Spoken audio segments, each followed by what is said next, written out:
Hello दोस्तों, ज्योतिष के इस चैनल पर आप सभी का स्वागत है।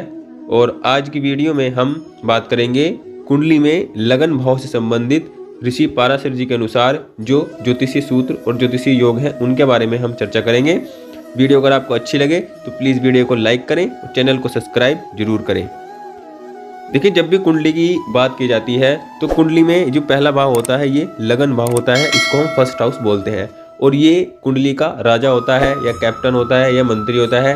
किसी भी प्रकार से हम इस बात को समझ सकते हैं, लेकिन सबसे अधिक महत्वपूर्ण यही भाव होता है। इसके बाद और भावों की जो महत्ता है वो सामने आती है, लेकिन सबसे अधिक जो महत्वपूर्ण भाव होता है वो लगन ही होता है।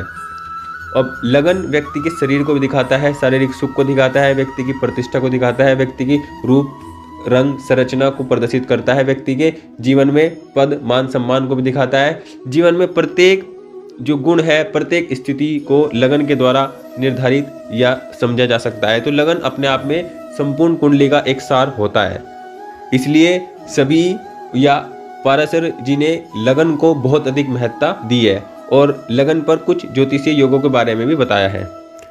जैसे अगर कुंडली में ये लगन भाव है, लगन भाव का स्वामी अगर लगन से, क्योंकि ये लगन है और लगन से अगर 6, 8 और 12 इन भावों में होगा, मतलब लग्नेश इसमें होगा, इसमें होगा, इसमें होगा, तो ये ऐसा लग्नेश इस स्थिति में व्यक्ति को शारीरिक सुख नहीं होता है। ऐसे व्यक्ति के जीवन में शारीरिक सुख या शारीरिक जो पीड़ा है वो हमेशा बनी रहती है, कभी कुछ कभी कुछ। मतलब शारीरिक जो सुख है ऐसे व्यक्ति को नहीं मिल पाता है। शरीर देह संबंधी जो सुख है व्यक्ति को नहीं मिलता है।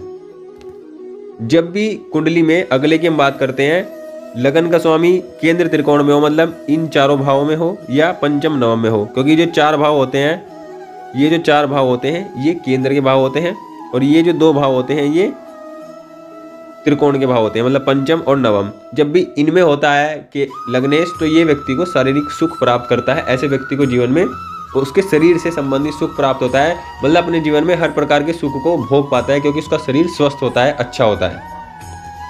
अगले की हम बात करते हैं, जब भी केंद्र में, देखिए केंद्र 1, 4, 7, 10, मतलब इन चारों भावों को हम केंद्र भाव बोलते हैं। अगर इनमें शुभ ग्रह होते हैं तो ये सभी रोगों को नष्ट करते हैं। मतलब ऐसे व्यक्ति की जो रोग प्रतिरोधक क्षमता होती है वो अधिक होती है या बढ़ जाती है जब केंद्र के घरों में शुभ ग्रह होते हैं। अगले सूत्र की हम बात करते हैं। देखिए, जब भी कुंडली में ये लगन भाव है, या तो लगन भाव लग्नेश, मतलब लगन पर या चंद्रमा पर, मतलब चंद्रमा जिस भाव में बैठे हैं, चंद्रमा किसी भी भाव में हो सकते हैं, चंद्रमा पर या लग्नेश लगन भाव पर पाप ग्रह की दृष्टि हो, पाप ग्रह के साथ हो, मतलब लग्नेश पाप ग्रह के साथ हो या चंद्रमा पाप ग्रह के साथ हो या चंद्रमा में पाप ग्रह की दृष्टि हो, किसी भी प्रकार से इस चीज़ को हम समझ सकते हैं। जैसे इस कुंडली में अगर हम 6 नंबर की कुंडली मानते हैं तो बुध अगर यहाँ पर है और अगर अब यहाँ पर राहु है, या फिर चंद्रमा यहाँ पर हो गए, जैसे चंद्रमा यहाँ पर है और यहाँ पर अगर शनि है, इन दोनों में से कैसी भी स्थिति हो, या तो लग्नेश पाप ग्रह के साथ हो या पाप ग्रह से दृष्ट हो, या चंद्रमा पाप ग्रह के साथ हो या पाप ग्रह से दृष्ट हो, तो ऐसे व्यक्ति को भी शारीरिक सुख या देह सुख नहीं मिलता है। उसके शरीर में भी हमेशा कुछ न कुछ पीड़ा व्यक्ति के रहती है। अगले योग की अगर हम बात करें तो ये लगन भाव होता है और लगन भाव में अगर शुभ ग्रह हो, शुभ ग्रह का मतलब है कि बुध हो, चंद्रमा शुक्ल पक्ष के हो, बुध शुभ ग्रह के साथ हो, गुरु हो या शुक्र हो, इनमें से कोई भी ग्रह हो तो ये शुभ ग्रह माने जाते हैं। और शुभ ग्रह अगर लगन में हो तो ऐसा व्यक्ति सुंदर रूप वाला होता है। अगर कुंडली में पाप ग्रह हो,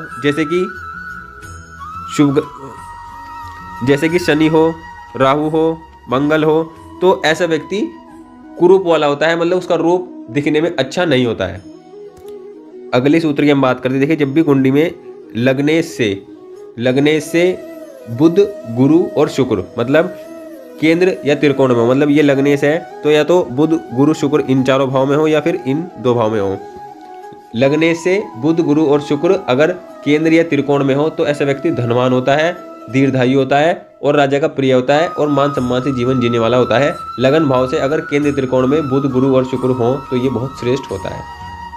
अगले की हम बात करते हैं। देखिए, जब भी लगन का स्वामी, मतलब जब भी लगन का स्वामी, ये लगन है और लगन का स्वामी जब भी चर राशि में हो, चर राशि का मतलब क्या है कि 1, 4, 7 और 10, ये चर राशियाँ होती हैं, इनको हम चर राशि बोलते हैं। तो इनमें से लग्नेश चर राशि में हो और शुभ ग्रह से देखा जाता हो, मतलब अगर लग्नेश 1, 4, 7, 10 में हो और शुभ ग्रह से देखा जाता हो तो ऐसा व्यक्ति यशस्वी होता है, धनवान होता है, शारीरिक सुख को प्राप्त करता है और जीवन में भोगी होता है, मतलब भोगी भी होता है और हर प्रकार का सुख प्राप्त करता है, लग्नेश चर राशि में हो और शुभ ग्रह से देखा जाता हो।